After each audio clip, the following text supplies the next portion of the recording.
the young man stepped out of his sports car, a sunbeam racer. He was dressed in a stylishly cut gabardine suit. On his wrist, he had a gold watch, and in his hand, he held his pet panther by the leash. Contest chair, fellow Toastmasters, and my dear guests. The year was 1936. The young man, Muralidhar Devidas Amte, was the son of a wealthy Brahmin landowner in Vadodara, Maharashtra. When not busy studying law, this young man would be found in cinema halls where he would book 3 seats so that he could put his feet up and watch the movie in style. Flash forward 3 years. This same young man is living in a small hut near a Muslim cemetery. His hair has grown long, his nails are no longer trimmed, and he is barefooted. A stroke of bad luck? Quite the contrary. By a stroke of luck, he had met Mahatma Gandhi. Having spent a few days at Gandhi's ashram, Baba Amte returned to his home in deep contemplation. Externally, life continued as usual. He practiced law. But he continued to neglect his personal appearance. He went to court just in that same avatar, barefooted, hair grown, looking more like a sadhu than a lawyer. But this sadhu lawyer was very successful. He won his cases. They even made him the vice president of the municipal council. The poor people found it easy to approach him. His scavengers union asked him for a pay raise. Baba Amte refused, saying the town was low on funds. You don't know what it is like to carry night soil on your head, especially in the monsoons, they said. Baba Amte listened. He said, yes, I do not know, but I will find out. God knows what made him do it. But this man took up the work of cleaning 14 latrines which he had assigned to himself for 9 hours every day, till at last he was convinced that it was a really terrible job, and he raised their pay. But more than their pay, he raised their self-esteem and worth by working by their side. One day, as Baba Amte was cleaning a gutter, his hand brushed a pile of rags. The rags moved, and Baba Amte went to investigate. A foul stench hit his nose. Rags fell apart. It was a leper in the last stages of life. Where there should have been eyes, there were 2 holes, and 2 more holes instead of the nose. The fingers and toes were all but eaten away. Baba Amte recoiled in horror and ran home in terror, disgusted. As he had his bath, he slowly cooled down and he started thinking, if that had been my brother or sister, would I have run away like this? He concluded, where there is fear, there cannot be love. Baba Amte went back to the gutter. Brother, he said, what is your name?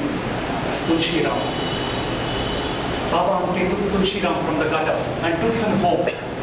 That man, that outcast from society, blinded human being, might have died in the gutter, but he died in Baba Amte's home, fed, nourished, cared for. Much later, Baba Amte would say, I needed to overcome my fear. If something good came out of it, that was incidental.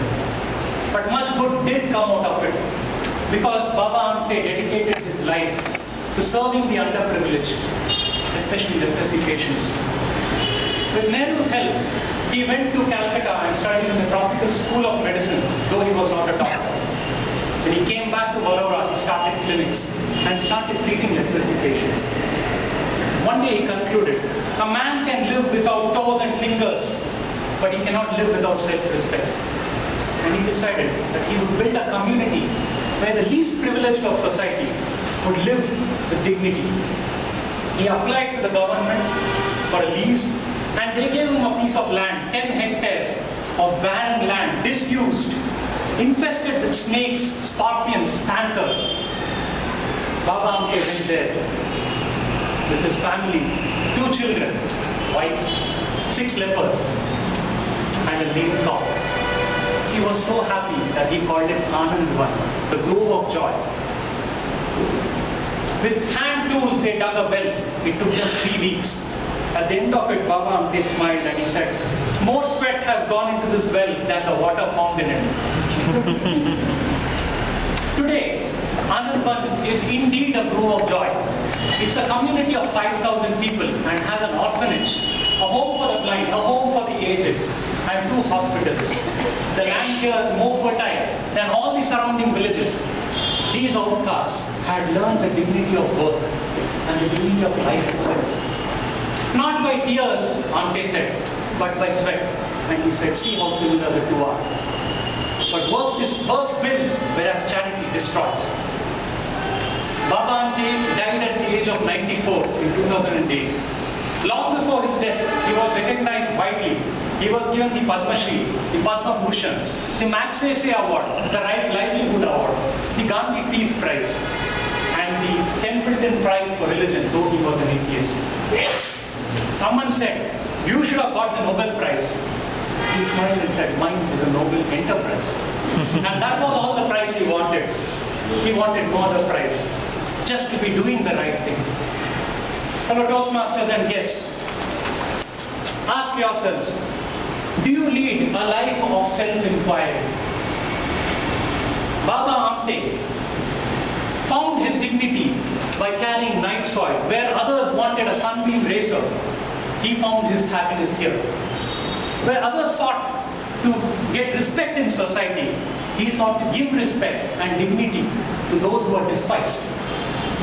Where others want the security of a home, he found security within himself, on a barren land somewhere. Can we be inspired by this great life? Indeed we can. But we should choose to be inspired.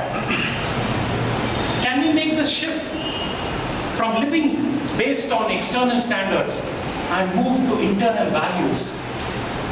That is a question I would like you to ask yourself, because that is the choice that you and I will one day have to make.